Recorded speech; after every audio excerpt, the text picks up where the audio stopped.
This is the longest underwater pipe on Earth. It stretches to the bottom of the deepest place on the planet, where only a few people have ever visited. And we're about to take you on an epic journey to construct it. What materials would be suitable for the task? What creatures would lurk around you? And at what point would constructing the pipe become unbearable? This is What If, and here's what would happen if you built a pipe to the bottom of the Mariana Trench. There's a reason why only a few people have ever made it to the bottom of the Mariana Trench. Let me tell you, it's not the most pleasant of trips.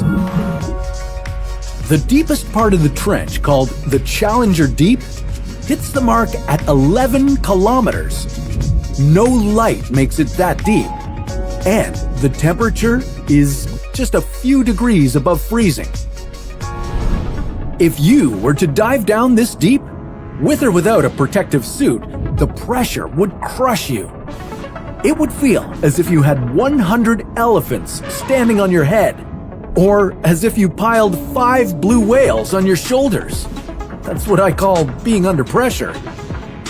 So, how would we go about constructing a pipe in an environment where no human can survive?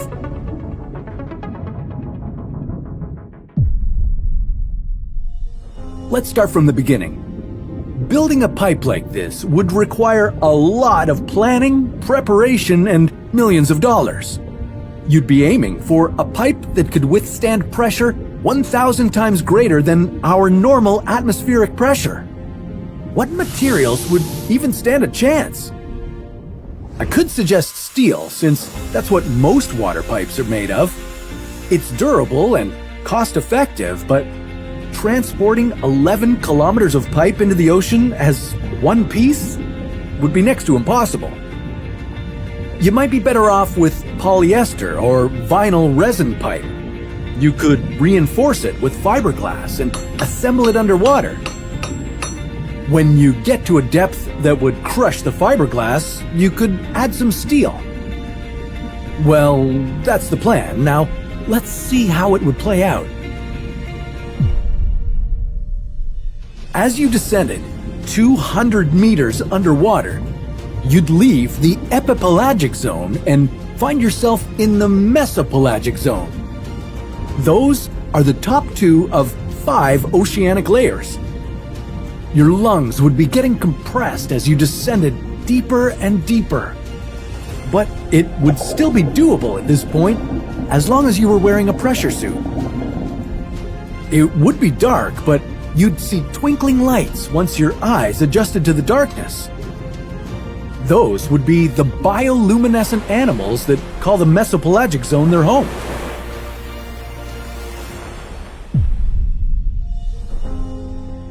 At 1,000 meters, you'd enter the bathopelagic zone of the ocean. And you'd better get into a submarine, because no pressure suit would be able to keep you from getting crushed now. From this point on, underwater robots would take over the construction and maintenance. The pipe itself would need to be getting thicker so that it could bear the increasing water pressure. And you'd need a powerful flashlight, because the only visible light down there is produced by creatures themselves. You'd descend deeper and hit the 4,000 meter mark. At this point, you'd enter the abyssopelagic zone. Now, you'd truly see what dark looks like. No light at all can make it down to the abyssopelagic territory, and the water temperature is near freezing, so very few animals live here. You'd be lucky to see a few tiny squid.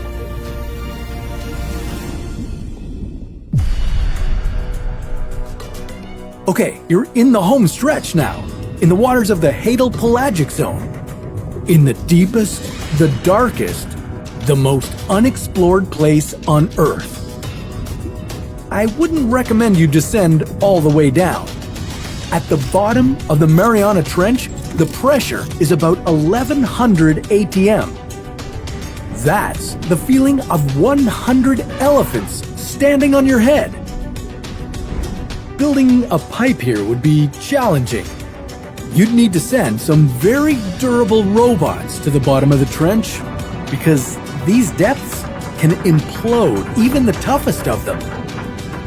On top of enduring extremely high pressure, they'd have to be able to withstand the temperatures of just above freezing. Nothing larger than 3 centimeters can live in this dark, cold, and absolutely hostile environment.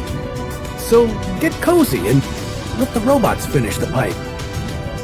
And while you're up there controlling the robots, watch out for those mags! But that's a story for another What If.